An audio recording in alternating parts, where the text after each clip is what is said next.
Alrighty, ladies and gentlemen, welcome back inside the house divided from home. I'm Kevin. I'm Chris. New York Boston Sports Talk Radio 98.1 WQAQ FM. As always, you can follow us on the Twitter at the House Divide 1, at Zarepnevec 1, and at Sportsfan1928. Those are our tags. Go and follow them. Give them a like.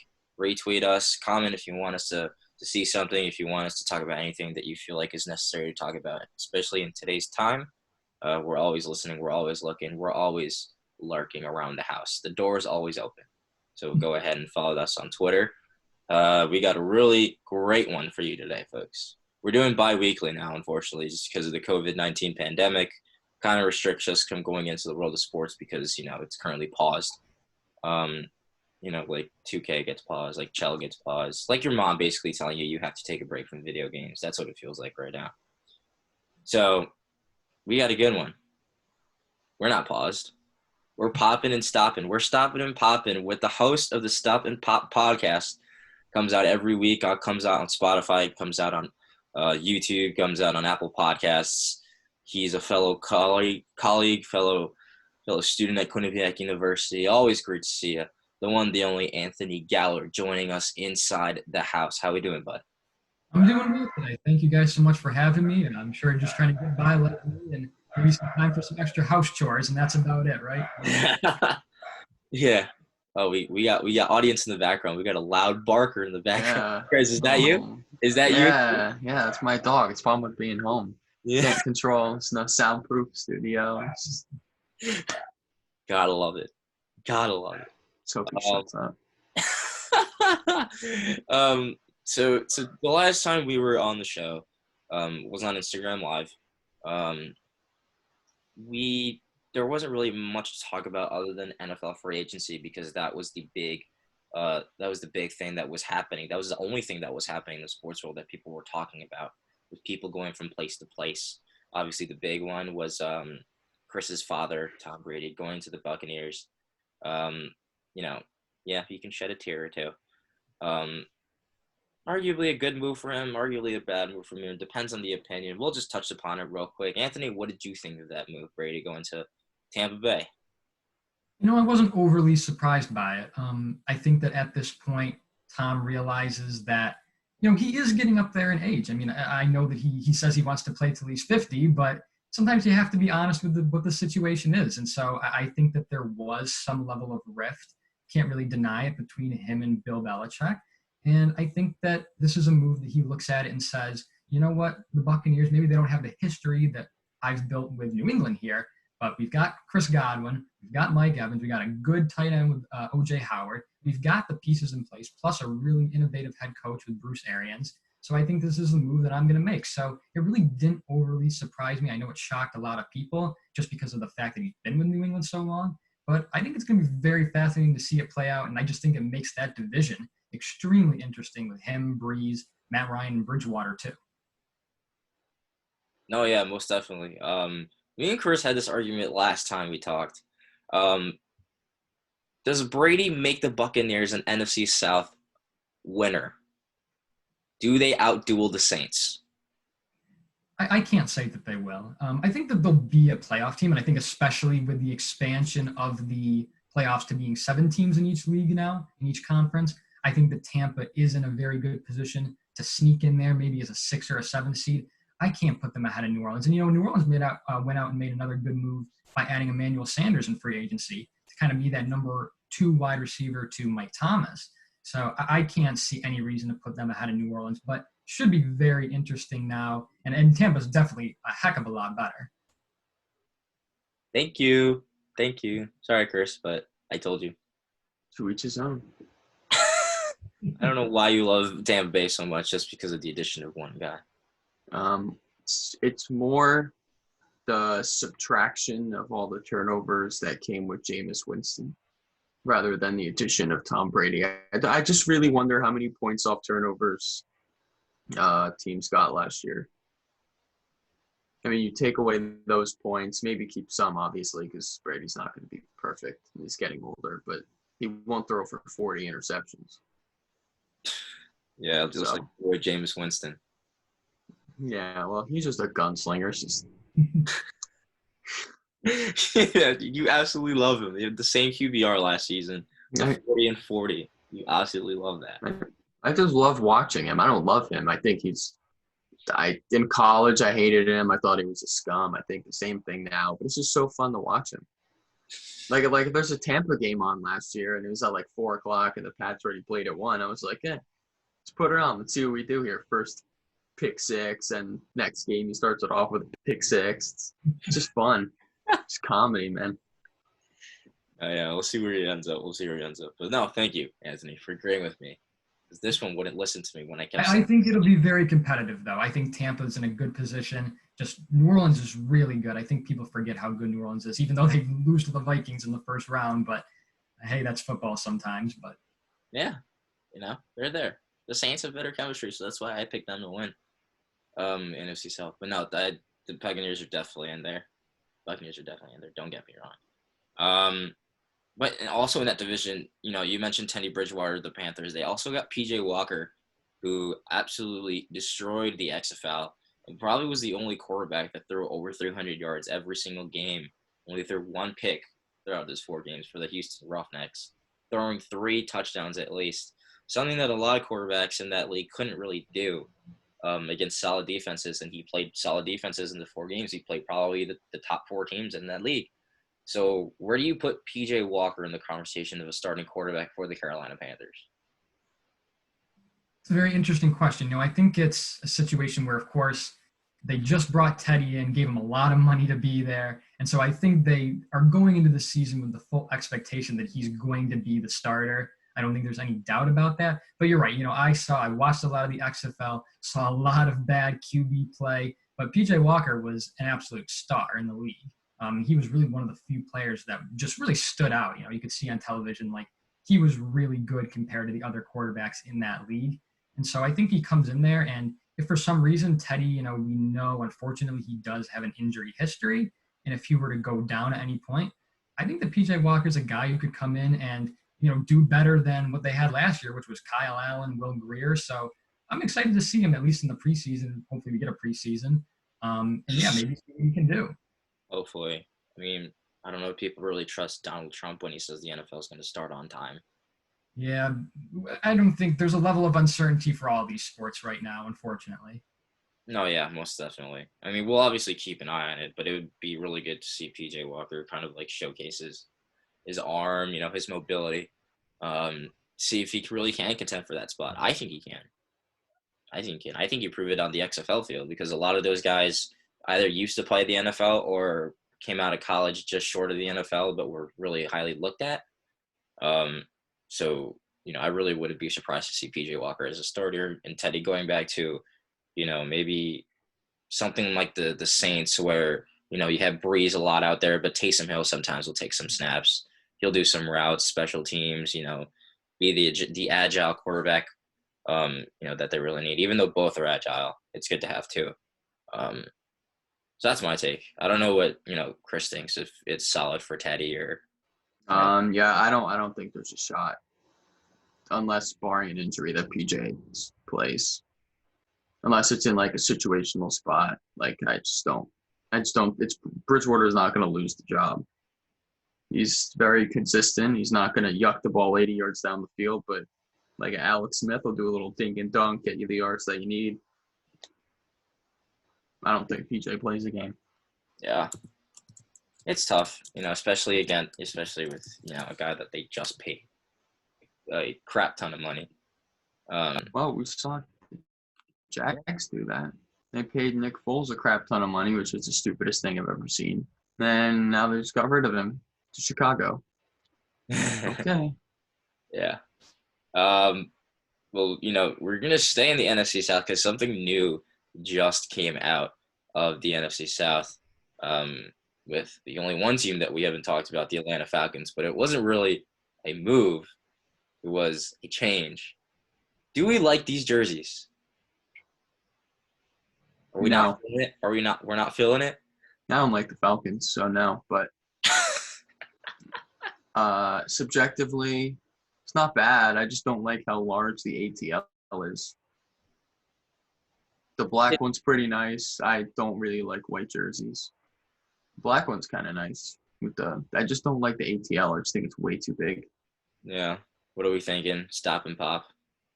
I would agree. I'm not a big fan of the ATL. I don't really, the size of it's one thing across the front of the jersey. Also, I just don't really like the abbreviation ATL. Just doesn't stand out to me. I think they're okay. I mean, it's not an absolute atrocity, but I think that they're pretty mediocre. I can't say that there's anything about them that really is eye popping. I think they're okay, I guess is the best way you could say it. Yeah, I guess.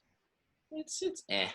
You know, something new. Obviously, there's nothing really you can do right now, unless you want to sign a guy like James Winston. Um, but it's not really something anything you can do. But no, yeah, it's mediocre. Just like everything out there right now for sports is getting mediocre, other than the history and the highlights that are being shown on ESPN and all the bigger brands. But something new that we haven't seen, Anthony. I know you cover the NBA a lot. You're really keen on basketball, and unfortunately, we can't really get into the season. But we can get into the players because the NBA and NBA 2K20, the video game, just came out with a new player tournament that was broadcasted on ESPN2. Featuring guys from Trae Young to Kevin Durant. Um, you know, they get seeded based on their record or based on how good they play on the game. They play other players. They trash talk. Pat Beverly, especially, big trash talker.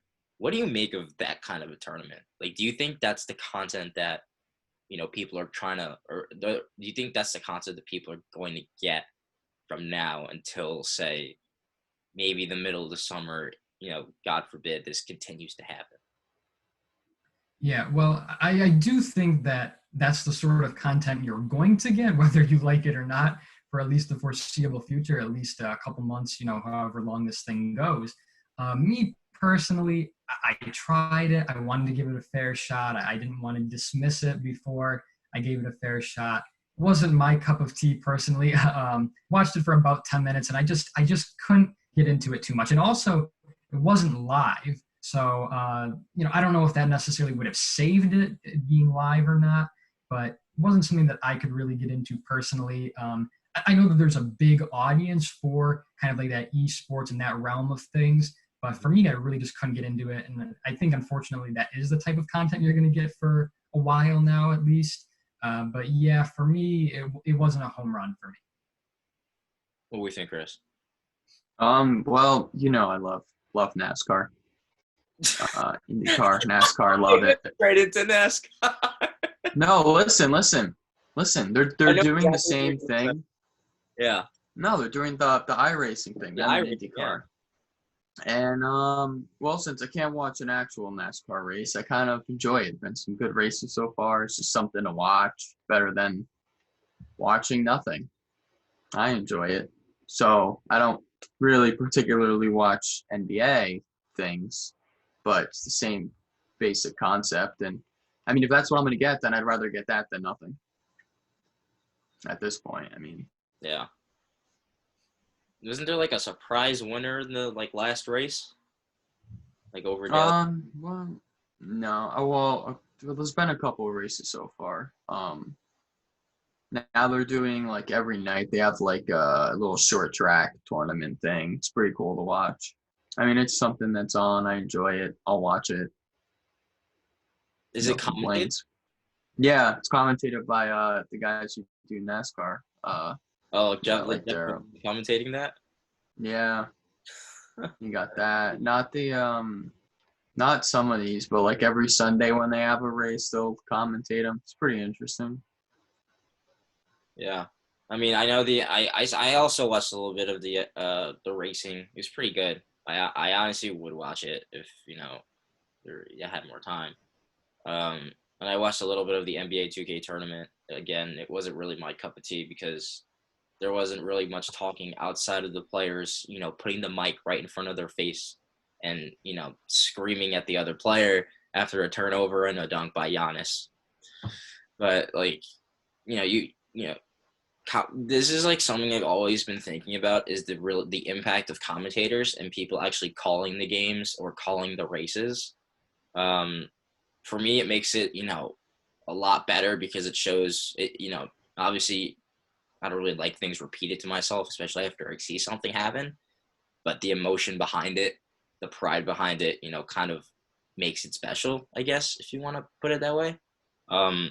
So like Anthony, like if you had like if we had like Jeff Van Gundy and Mike Breen commentating a 2K tournament game, or like maybe the 2K final game, like would you be inclined to watch that kind of environment per se? I think I'd be much more inclined to watch that. I think you're absolutely right about, the announcers, the commentators provide sort of a different dynamic to the sport, whatever sport it is.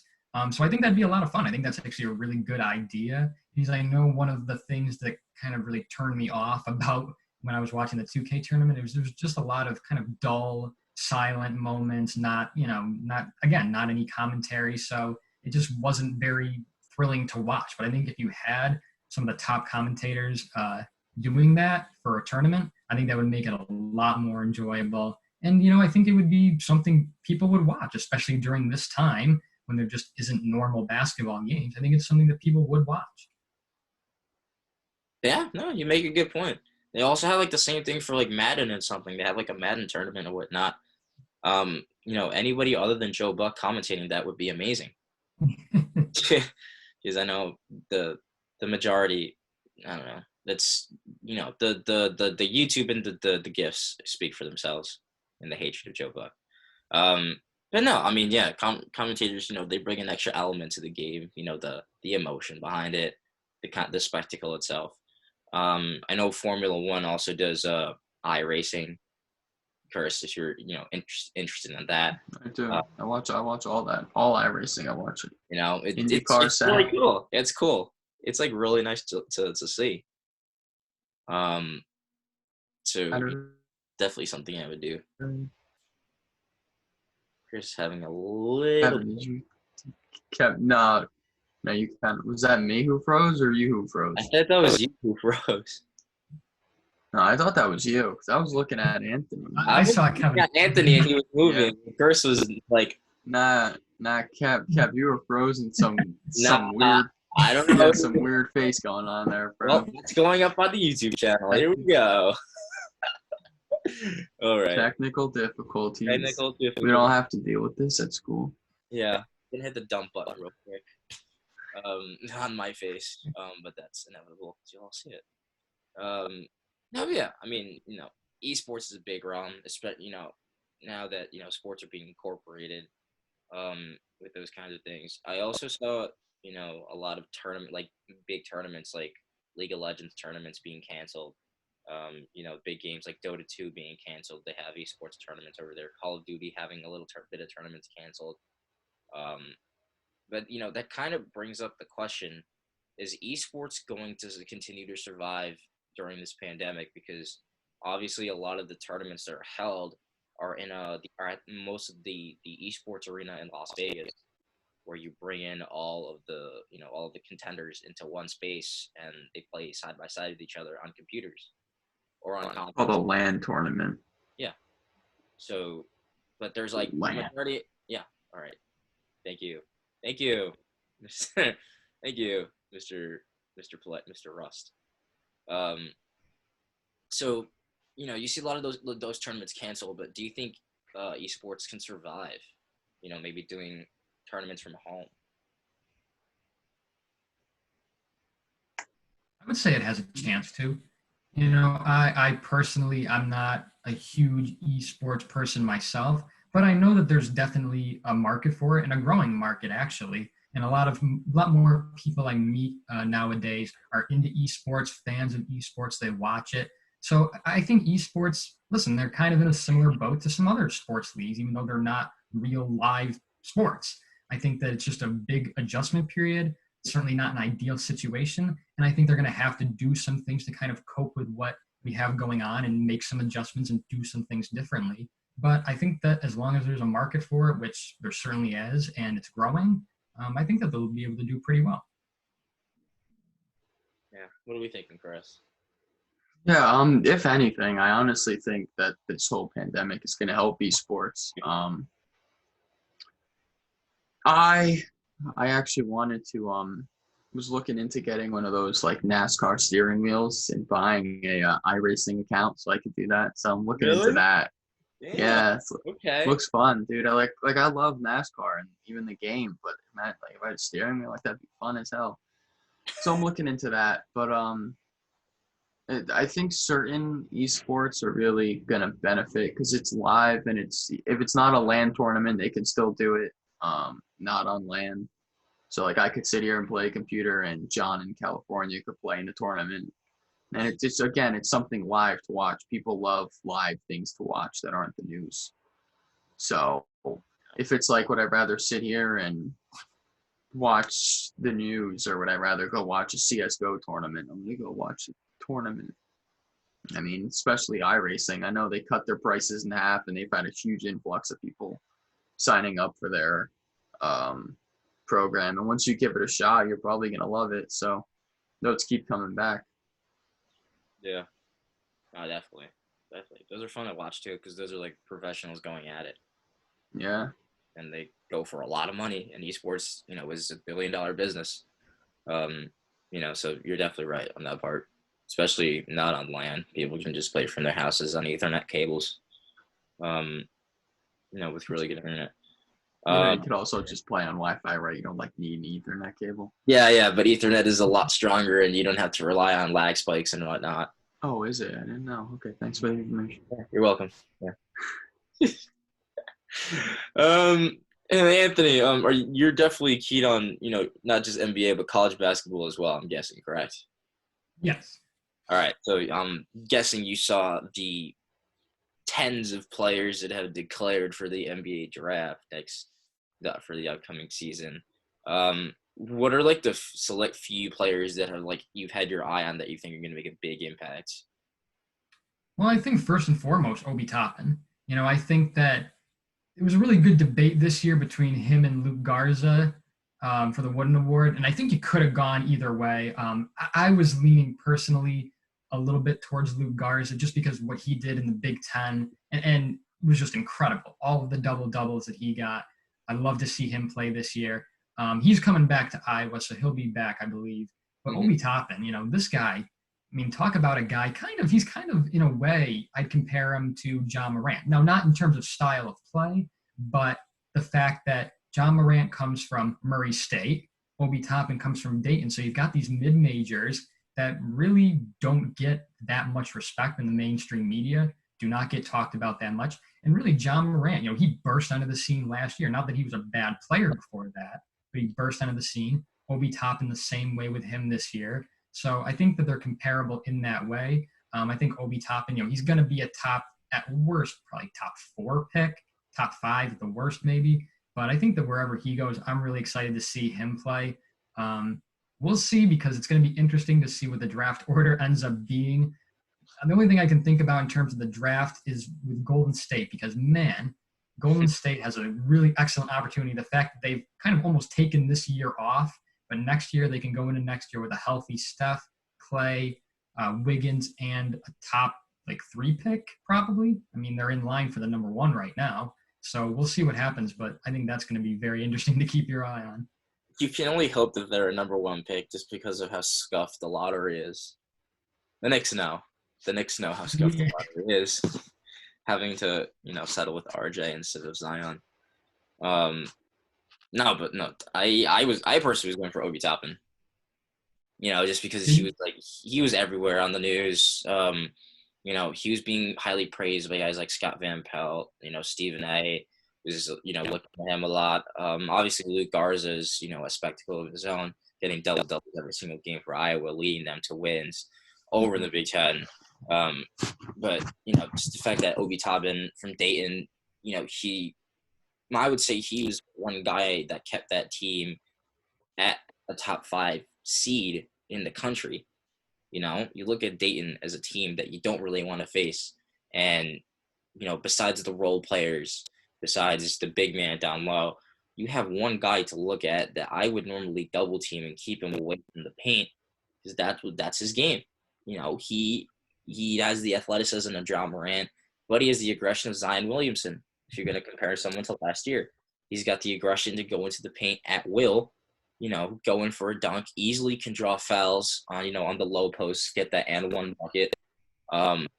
He had multiple abilities, especially with his size.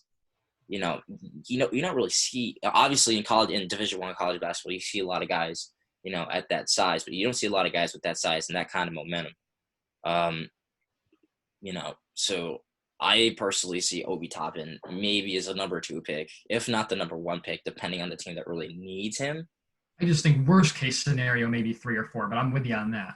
Yeah, I wouldn't be surprised. Obviously you went with Luke Garza. There could be other teams in the NBA who would prefer Luke Garza, obviously depending on their needs. But yeah, obviously that battle between those 2 players just to get, one up each other somehow within their stat line, absolutely crazy. But I look at Obi Toppin as the guy who took Dayton from being a typical mid-major to being a top 10, top 5 team in the country who you don't want to face at all, especially at home. So that's why I personally chose Obi Toppin to win the Wooden Award. And I wasn't surprised. Guys like Obi Toppin win the award. If you get more exposure, you get more things to talk about. See, the doc agrees with me. It's Obi Toppin. Chris, I don't know if you're keen into college basketball or if you really just paid attention. No. Yeah, I have no idea, but I Googled it. Googled a mock draft for you. And everyone has Anthony Edwards from Georgia going number 1. That's about all I got. I mean, yeah, that is actually a good point. We did leave out Anthony Edwards out of the conversation. I think it's just tough because the fact that he was at Georgia and Georgia just had an awful season. I don't think we really got the exposure to him that you could have if he was somewhere else, Duke, Kansas, whatever. So I think that's a part of it. Also, what about Mr. Ball? I don't know if you're a LeVar Ball guy, big baller brand guy, but what about Mr. Ball coming over? Oh, you mean the one who just brought his own team? Yeah, LaMelo. Yeah. The one who just bought his own team. Right. Crazy. No, yeah. I mean, I don't know. I don't know if LaMelo Ball is, he's going to be a first-round pick. Don't get me wrong. He is amazing. I don't know if he's going to last in the NBA. I really don't. Because there was just so much hype behind Lonzo at UCLA. I think Lonzo's downfall was really his father's fault, just for hyping him up way too much, talking way too much out of turn. Gets injured too much. And he's injury prone. But Lonzo does what he can. Now he's a starter for the Pelicans. I guess good for him. Not really a good team. Maybe the addition of Zion Williamson, his development soon, will get them back on the right tracks. Maybe with another draft pick if they want to get one.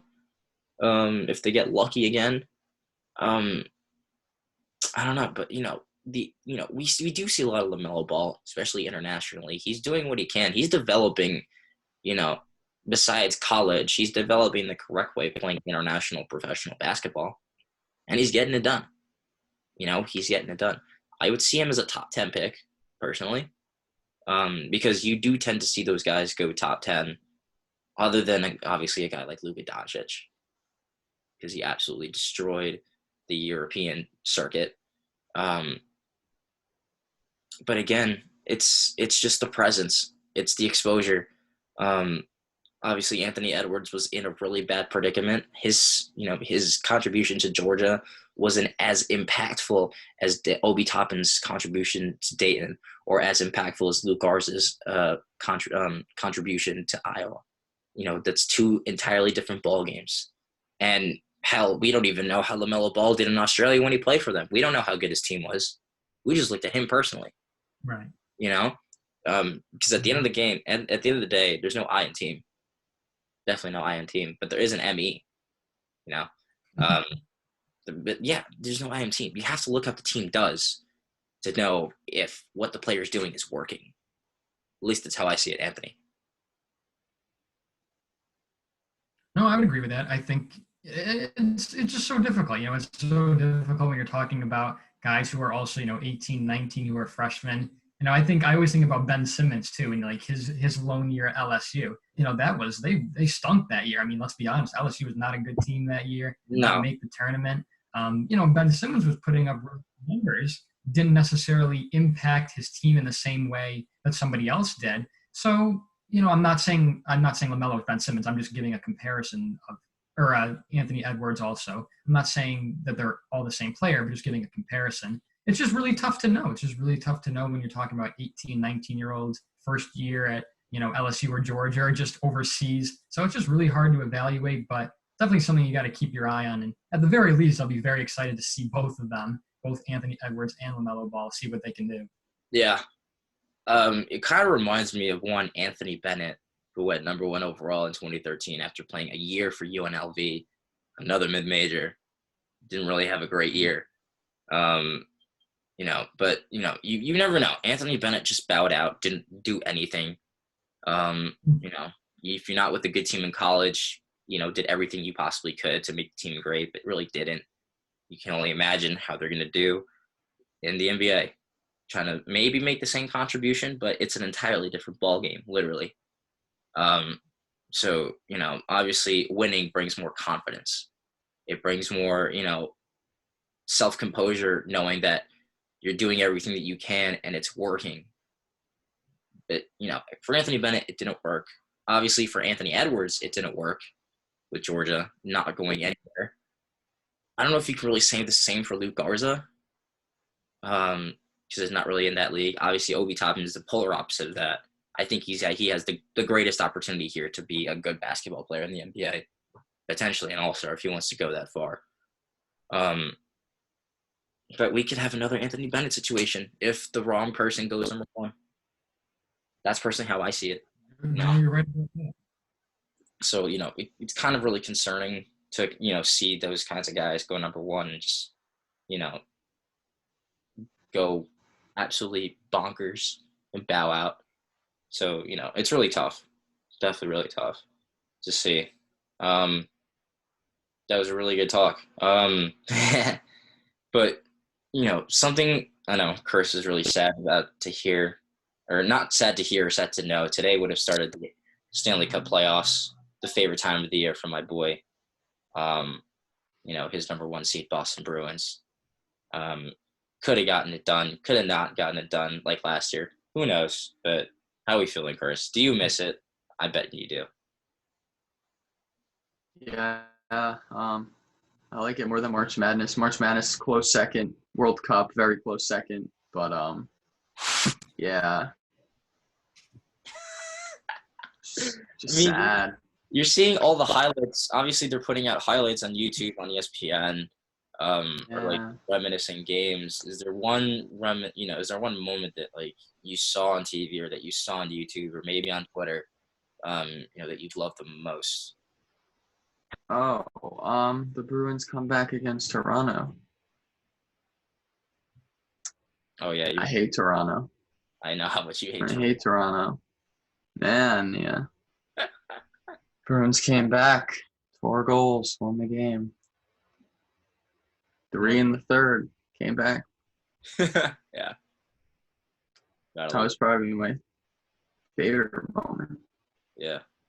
Do you see the NHL coming back this season, or going completely new next season? No, I think it's just going to come back for the playoffs. Which I hope they don't, because the Western Conference, the wild card race was really heating up. There was like 7 teams within 4 points, and I was really excited. But actually, if they do start, I'll get the Canucks, the Oilers, the Avs, and the Bruins all in the playoffs. So won't complain. Finally get to watch McJesus in the playoffs, but yeah, I'd rather maybe just like 10 games, or take those teams that are close and have them do like a little 8-team round robin, single elimination. But even then, you're going to be banged up, and it's going to be a whole snaky show. Yeah.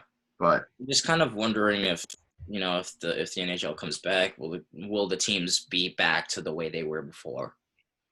You know, like I don't know. You just lose all momentum and it feels weird and you're always in this rhythm. Whenever you play sports, you got a rhythm. You do this and that and that, and then it's just taken away. And then it's like you have to start the whole thing all over again. But you haven't been playing for 3 months, so you're gonna have to go into some kind of training before you're not gonna be able to jump back into the season. It's gonna be a whole cluster of things. yeah. I mean, obviously, hopefully the right champion comes out of that. Yeah, the Bruins. We'll see. Yeah. Okay. I mean, yeah, it could happen with a rink, full of empty seats. Yeah, but that just sucks. But I would rather have playoff hockey than no playoff hockey. But playoff hockey without fans is not playoff hockey. Like there's so many teams, like any team actually. You can even go down to like Phoenix if they have a playoff game, or Arizona, but they'll pack the rink and they never get any fans. But it's just the atmosphere in hockey during the playoffs. You got everyone raising the towels and that's all gone. It's like just takes the energy out of the game. yeah, Anthony, I think you could say the same for basketball, especially we were stripped of the second half of the season. Playoffs are coming soon. Obviously the fans take a lot away, right? Yeah, absolutely. I would agree with that point about hockey. I think basketball is similar. It just having the crowd just brings that different level of intensity to it. And, the players really feed off of that too. Hockey players, basketball players, doesn't matter what sport it is, the players just feed off of that energy. And there's nothing, even me not being like a huge hockey fan myself, but if I turn on like the Stanley Cup playoffs, you can just immediately, you kind of just feel like you're in the game. You're just watching it on TV because the fans are going nuts. It's a lot of fun, even if you're not a huge hockey fan. I think you can watch the Stanley Cup playoffs and have a lot of enjoyment just from the energy of the fans. And I think basketball is a similar way too. I think when they were talking about a few weeks back before it all got canceled, having March Madness without fans, I think that would have been really odd if that had actually played out like that. And if we get NBA playoffs without fans, it's going to be super strange. I don't think it takes away from whatever the team does. If you're the team that wins a championship or the Stanley Cup and there was just no fans, I don't think there's an asterisk next to it or anything. It's not the same thing as like the Houston Astros situation, but it just would be a different kind of champion because you didn't have fans the whole way. Yeah, I mean, you could treat it like, I don't want to say it like a neutral site per se, because you're not feeding off the fans. But if you're away, you're not, same thing, same concept if you're away, but obviously in a different way. You're feeding off of the fans if you're not the home team. So you could kind of treat that, I guess, as like a neutral site where there's not really any fans. You kind of just play it out, pure skill against pure skill, team chemistry, I guess. Who really is the best team if you're not feeding off the crowd. But yeah, it definitely obviously brings a different element to it. Chris and I touched upon this last week, but we got a question from one of our viewers asking what we thought about the WWE going without fans, because they are currently the only sports entertainment company to continuously provide content bi-weekly. Every week they're doing Monday Night Raw, they're doing Friday Night SmackDown. They're doing their development program NXT on Wednesdays, on the USA Network and on Fox, and then every month on a Sunday they're doing a pay-per-view, but it's at the same performance center arena that they have in Orlando, and it's completely empty. You hear the wrestlers talk. I watch WWE, not ashamed to say it. Even though it's fake, the athleticism behind all the moves that those guys do is absolutely fantastic. I don't think anybody in the NBA or anybody in, some of the major sports can really do that kind of stuff. They really do put their bodies on the line, and you hear the exertion of energy. You hear the ring move a lot more. You hear the referee a lot more. You hear the wrestlers, stay in character a lot more. But it's just kind of different when they're looking around and there's no fans to really look at. And you hear the announcers a lot more. So, what do you? I don't know if you've watched the WWE in recent days, but that's the only company that's really going to continue doing that because that's what the fans need. I don't really know how you see that, or if you used to watch the WWE, just remember that kind of environment. Yeah, well, I do think it's really strange, because I think WWE especially, and there are some sports, some leagues that I think you would say this for more than others. And I think the WWE is definitely one of those leagues where you need that fan interaction, you need that energy. It just doesn't feel the same, and to some extent you could say that for any sport, but really with the WWE, just I know a lot of people who are WWE fans. And those fans, like WWE fans, are passionate fans. Those are not passive fans. Those are passionate fans. And so when you get, and WrestleMania is the biggest event of the year too. So when you talk about WrestleMania, but even when you talk about Monday Night Raw or SmackDown too, like those are huge events that people love, people get excited for, months in advance to go to. And so, it's definitely a lot different in that type of environment where you've got, the crickets, I guess, and you can just hear every single sound. So I think it's really cool that they're still trying to go on with their content, because I think a lot of people need that. A lot of fans need that. They need something that's live and real. So I think that's really cool, but it definitely is, especially for WWE, very, very strange to think about. Yeah. Chris, you mentioned WrestleMania. WrestleMania just happened last weekend. And it was split in a Saturday and Sunday, where normally all pay-per-views are done in one night. It was done 2 nights, the same exact environment. I don't know if you guys watched maybe a clip or two, maybe you saw on Twitter, or maybe a GIF or two. But you just look at it and it's just weird. It's just flat out weird. You hear a lot more. Obviously you see a lot more, but it's just weird because you see, WrestleMania is known for their entrances, right? The wrestler's entrance. It's a completely new entrance that no one's ever seen before, or that you really don't anticipate. Like The Rock, with a flamethrower, or Triple H coming down the aisle, on a motorcycle, or, The Undertaker coming out with 1,000,000 of his druids, with fire sticks in the air. You don't really see that, or you really can't see that now. And that just kind of takes away from the spectacle of WrestleMania. I don't know, Chris, if you've seen any WrestleMania clips, or Anthony as well, if you've seen a little bit of WrestleMania clips, you can kind of really compare from the last time, maybe as a kid, that you saw WrestleMania. Yeah, I saw the one of Gronk like tackling like 8 dudes and then putting the one in the leg thing, and then he won some 24/7 thing. Yeah, he won the 24/7 title. Yeah, I've just never. I went to one WWE event. It was like no rules. They like dropped some nail bucket. It was cool, but not really a big WWE guy. It's just not my thing. But yeah, I talked about it not last week, but the last show that we did.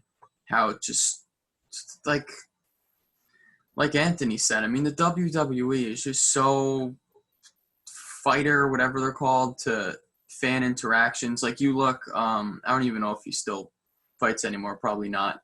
But that yes guy, Daniel Bryan, yeah, like whenever he does that, like the whole crowd goes crazy. But like now, if he does like some guy has some move, and it like there's no crowd to do that, and it just takes away all the power of the moment, if you want to call it that. Yeah, most definitely. Anthony, I don't know if you can really compare last WrestleMania that you saw to this one. Yeah, well, I used to watch a lot as a kid, growing up more. And yeah, no, I think that's absolutely right. I think Chris definitely hit the nail on the head there, because he brought up a good point about with the WWE, there's a huge emphasis on like that fan interaction with whoever it is in the ring. And, it's part of the show. It's part of the show because on one hand, with the WWE, it's athleticism, but the other part of the equation is the show aspect of it and the entertainment aspect of it. That's the E.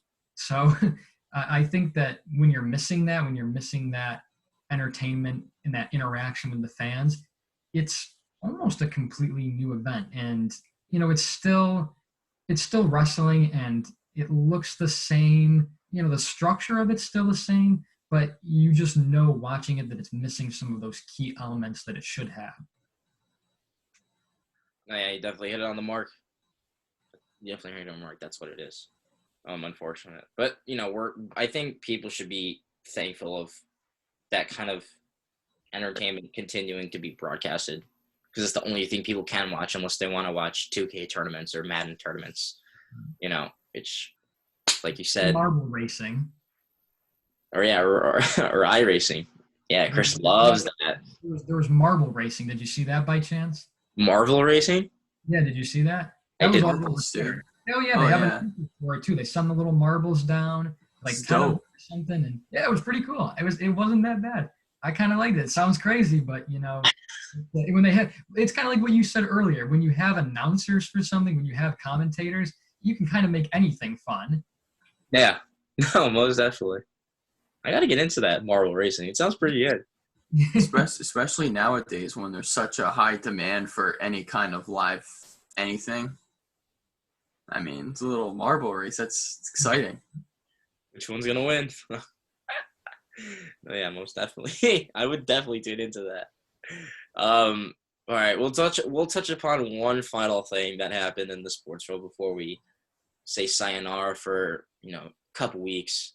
The UFC is doing something very interesting here. Dana White secured a private island in an attempt to continue broadcasting UFC fights from said island, where fighters go there, they train there, they have facilities. Obviously, they'll bring their team with them, and they'll fight on that island.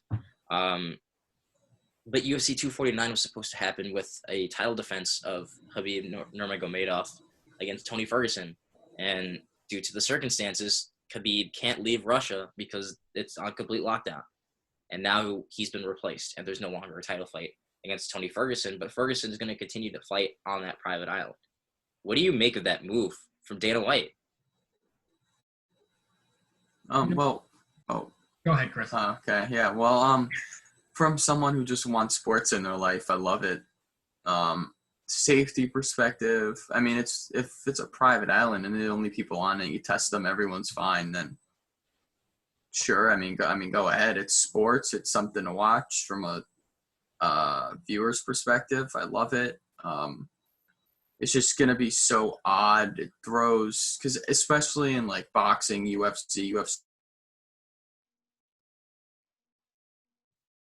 routine, a place you train and everything's the way you want it to be, and then you throw all that out the window and you throw it out the window. It's just, I don't know, it's probably a disadvantage to the fighters in some respect, but I mean, go ahead. That'll really increase how many people watch the UFC. I mean, I watch it anyway because it's just fun, but because it's the UFC. Yeah, I mean, you just beat the crap out of each other and it's fun. Yeah. Go ahead, Ant. Yeah, I mean, I think that at first glance, you first hear about it, and I first heard about it the other day on ESPN, and I was like, wow, that's one of the strangest things I've heard. So it sounds really strange at first glance, but honestly, I think it has somewhat of a chance to work. I think you could do it. You have everybody in an isolated spot, so you're not having travel back and forth, and that's really the huge issue right now, is just back and forth of travel, and contaminating people that way. So I think you have them all in one location. And the thing about UFC too, just to compare it to like WWE, I think UFC, it's definitely less reliant on that fan engagement aspect to it. You don't really see the fans to a very high extent, the fans who are actually there, not just like the pay-per-view watchers at home, but the fans who are actually there aren't super involved with what's going on compared to like the WWE, in terms of just the interaction with the fans and kind of yelling at the fans and bantering with the fans.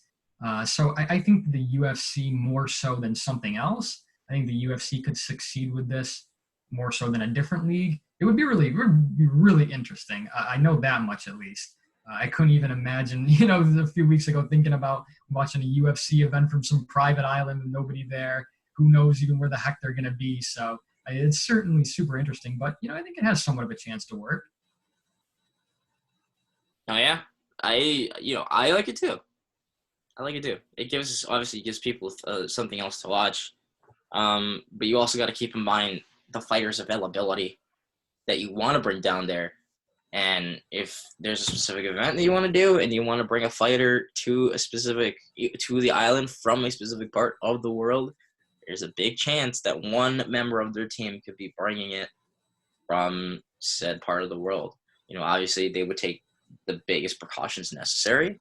If they're smart, they'll test the players or they'll test the fighters and their team before they even leave the country. Just so that they understand that they're healthy for the time being. But then again, if you're going to leave from an airport is probably one of the most infested areas at this point. So they really have to be careful on their part, going from an airport to this island. And then you also got to keep in mind the supplies as well. The supplies they're becoming a lot more scarce, and you really don't know how much toilet paper there is left to be bought, especially into a private island. So it's an interesting dynamic too. I mean, who would have knew that we'd be having all these deep discussions about toilet paper a few weeks ago? But that's how the world's going. Yeah, dude. I mean, it's absolutely crazy. Obviously, I mean, I love watching UFC. I don't know if you like watching UFC a lot. Honestly, I go for Conor. Conor's my favorite fighter, just because of his arrogancy. He puts on a show, both in and out of the octagon. He's a spectacle. I love watching almost every fight on UFC. Just because you never know which one's going to be a knockout in the first round, or if someone's going to be submitted by a rear naked or by a leg lock, a knee lock, or whatever the case may be. It's really entertaining. I think Dana White made a really smart decision. My only question is how much revenue he's going to make, other than subscriptions, from ESPN Plus, because there's not really a lot of things to watch. But I think with the correct advertisement, with the right sort of, exposure, maybe social media planning as well, because they're not going to get any fans to go to that private island because it's a private island. And, we talk about the fans as well. When it comes to this, do the fans really matter during a fight? Because a fight isn't hockey. It's not basketball. It's not wrestling, where wrestling basically needs the fans to kind of, go with their gimmicks. And in fighting, there is no gimmick. In boxing, there is no gimmick. You're looking at the other guy, and your goal is to knock the other guy out. That's all you're doing. So what do you make of that? Like, do the fans matter as much in the UFC or in boxing as they do in, a sport like hockey or a sport like basketball or wrestling or, any of those kinds of major sports? I just like, fans are what makes sports. And even in UFC, if they're not, like, you take a huge prize fight, like you take the John Bone Jones or against whoever the heck. Daniel Cormier. Right. Sure. Yeah. When he beat the crap out of him. All the fans, when things start getting crazy and they stand up and they all start screaming, and the atmosphere they create when they get loud and they get rowdy, that really hypes up the fighter who's attacking usually, and they'll just start beating the crap out of them. And I think the fans do play a role. Is it as big as a hockey? I don't think so, but they still play a role. Without no fans, it's still going to be weird. There's going to be nobody cheering after he's got the guy in a pin and he almost got him and he knocks him on the ground. Everyone goes, oh, like everyone's shocked by this knockdown. Yeah. I mean. Yeah, definitely. Anthony, what do you take on that? Yeah, I pretty much 100% agree with that. I think that definitely it's not as reliant on fans as, the NHL, basketball, whatever. But, fans always play a role. And I think that any sport you could watch without fans, I think to a degree, and I think LeBron even said this too, what is sports without fans? So I think to a degree, any sport without the fans is going to suffer, and it's not going to be the same. It's not going to feel the same. Does the impact of fans for UFC matter quite as much as hockey, basketball, football? Probably not. But, it'd still make an impact, and it would still be weird to watch as a viewer. And I think that's really everything right now. It's just weird to watch as a viewer because you're either watching old stuff or you're watching stuff you're going to be watching stuff without fans. And either way, it's kind of just not the same. No, yeah, most definitely. I definitely agree with both of you because, the fans, all they can do is really react.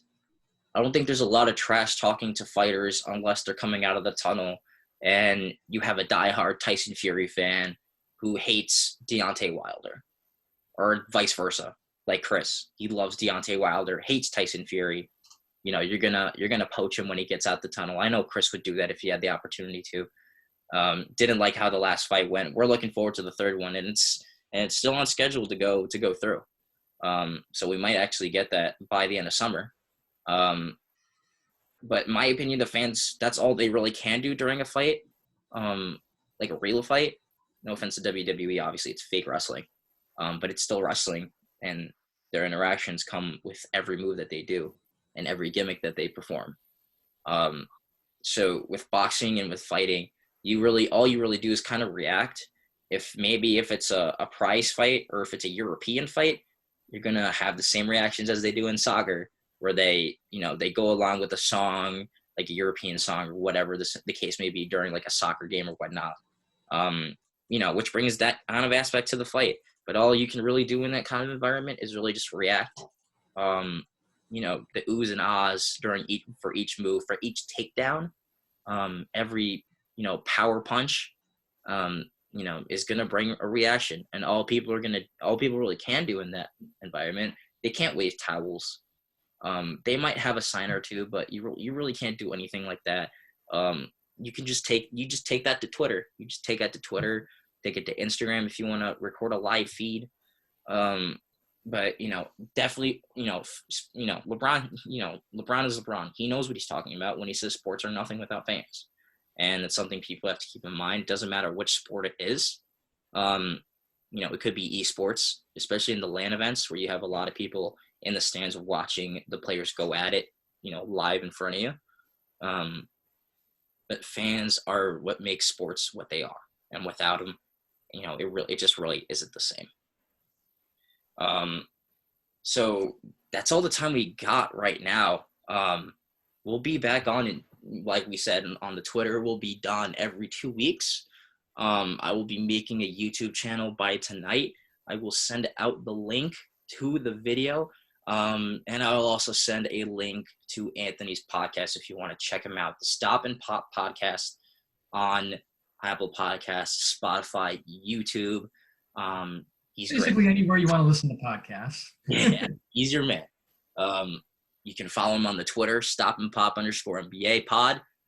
That's his handle. Go give him a like. Go follow him. Comment, retweet everything he puts on. He's got great content. Loves looking at brackets. Loves making his own brackets. Absolute content. Love it from him. Keep it up, my guy. Thank you again so much for coming inside the house. Yeah, thank you so much for having me today, and best wishes to you, your family. Stay safe and stay healthy. Oh yeah, Chris, any final remarks? Any big races we got to look forward to? Go Pats. Okay. Nothing. Yeah, they're not making it to the playoffs, but it's okay. Yes, they are. All right. Good luck with that one. All right. Until the next one, keep your eyes peeled on Twitter for the next time we come out. And as always, the door is always open.